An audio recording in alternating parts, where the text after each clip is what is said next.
ವಾರ್ತೆಗಳು ಓದುತ್ತಿರುವವರು ಉಮಾ ಸುನಿಲ್. ಮುಖ್ಯಾಂಶಗಳು. ಆಮಂತ್ರಣ ಪರಿವಾರದಿಂದ ಗ್ರಾಮೀಣ ಉತ್ಸವ, 25 ಸಾಧಕರಿಗೆ ಸನ್ಮಾನ. ಆಮಂತ್ರಣ ಪರಿವಾರದಿಂದ ಮಕ್ಕಳ ಸಾಹಿತ್ಯ ಸಮ್ಮೇಳನ. ಸಾಹಿತಿಗಳಿಂದ ಪ್ರಥಮವಾಗಿ ಹಾಸನದಲ್ಲಿ ಜನ್ಮ ತಾಳಿದ ಬುಕ್ ಮಾತು ಕಾರ್ಯಕ್ರಮ.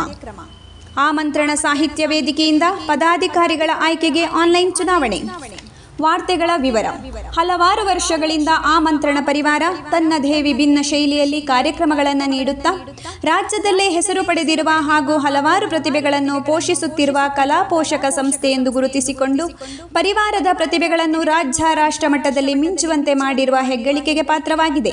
ಇದರಂತೆ ನಾನಾ ಕ್ಷೇತ್ರದಲ್ಲಿ ಬೆಳಗುತ್ತಿರುವ ಗ್ರಾಮೀಣ ಭಾಗದ ಪ್ರತಿಭೆಗಳನ್ನು ಗುರುತಿಸಿ ಅವರನ್ನು ಗ್ರಾಮೀಣ ಉತ್ಸವದಲ್ಲಿ ಸನ್ಮಾನಿಸಲಾಯಿತು. ಈ ಸಮಾರಂಭಕ್ಕೆ ತಾಲೂಕಿನ ಶಾಸಕರು ಭಾಗಿಯಾಗಿ ಪ್ರತಿಭೆಗಳನ್ನು ಸನ್ಮಾನಿಸಿದರು. ಪರಿವಾರದ ಸದಸ್ಯರಾಗಿರುವಂತಹ ಉಮಾ ಸುನಿಲ್ ಅವರನ್ನು ಕೂಡ ಅವರ ಸಾಹಿತ್ಯದ ಪ್ರೀತಿಗೆ ಗೌರವಿಸಲಾಯಿತು. ಹಾಗೂ ಸಂಸ್ಥೆ ನಡೆಸಿರುವ ಮಕ್ಕಳ ಸಾಹಿತ್ಯ ಸಮ್ಮೇಳನದಲ್ಲಿ ಮಕ್ಕಳಲ್ಲಿ ಸಾಹಿತ್ಯದ ಬಗ್ಗೆ ಒಲವು ಮೂಡಿಸಲು ಹಾಗೂ ಕನ್ನಡ ಅಭಿಮಾನವನ್ನು ಹೆಚ್ಚಿಸಲು ಮಕ್ಕಳಿಗಾಗಿ ಕವಿಗೋಷ್ಠಿಯನ್ನು ಏರ್ಪಡಿಸಲಾಗಿತ್ತು. ಈ ಕಾರ್ಯಕ್ರಮದಲ್ಲಿ ಜಿಲ್ಲೆಯ ಪ್ರತಿಭೆಗಳು ಭಾಗಿಯಾಗಿದ್ದರು. ಈ ಅದ್ಧೂರಿ ಸಮಾರಂಭದಲ್ಲಿ ಸಂಸ್ಥೆಯ ಪ್ರತಿಭೆಗಳಿಂದಲೇ ಮೊದಲ ಪುಸ್ತಕಗಳು ಮುದ್ರಣಗೊಂಡು ವೇದಿಕೆಯಲ್ಲಿ ಬಿಡುಗಡೆಗೊಳಿಸಿರುವುದು ವಿಶೇಷವಾಗಿತ್ತು. ಈ ವಾರ್ತೆಯನ್ನು ಆಮಂತ್ರಣ ರೇಡಿಯೋ ಪರಿವಾರದಿಂದ ಕೇಳುತ್ತಿರುವಿರಿ.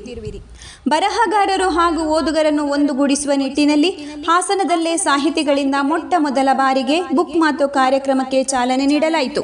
ಈ ಕಾರ್ಯಕ್ರಮದಲ್ಲಿ ಹಲವಾರು ಪುಸ್ತಕ ವಿಮರ್ಶೆ ಹಾಗೂ ಓದುಗರ ಅಭಿಪ್ರಾಯವನ್ನು ಆಲಿಸಲಾಯಿತು. ಕಾರ್ಯಕ್ರಮಕ್ಕೆ ಅತಿಥಿಗಳು ಕನ್ನಡ ಅಕ್ಷರಗಳ ಜೋಡಣೆಯ ಮೂಲಕ ಚಾಲನೆ ನೀಡಿ ಉಮಾ ಸುನಿಲ್ ಅವರ ಭಾವಗೀತೆಯೊಂದಿಗೆ ಕಾರ್ಯಕ್ರಮಕ್ಕೆ ಮೆರುಗು ತುಂಬಿತು. ಆಮಂತ್ರಣ ಸಾಹಿತ್ಯ ವೇದಿಕೆ ಕರ್ನಾಟಕ ಇದರ ಪದಾಧಿಕಾರಿಗಳ ಆಯ್ಕೆಗಾಗಿ ಆನ್ಲೈನ್ ಚುನಾವಣೆ ನಡೆಯಿತು.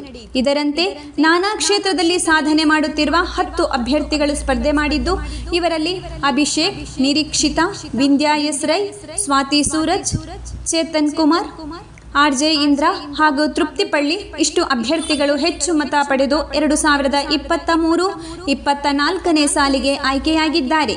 ಜುಲೈ 21ರಂದು ಪದಗ್ರಹಣ ಸಮಾರಂಭ ಧರ್ಮಸ್ಥಳದಲ್ಲಿ ನಡೆಯುವುದೆಂದು ತಿಳಿದು ಬಂದಿದೆ. ಇಲ್ಲಿಗೆ ವಾರ್ತಾ ಪ್ರಸಾರ ಮುಕ್ತಾಯವಾಯಿತು.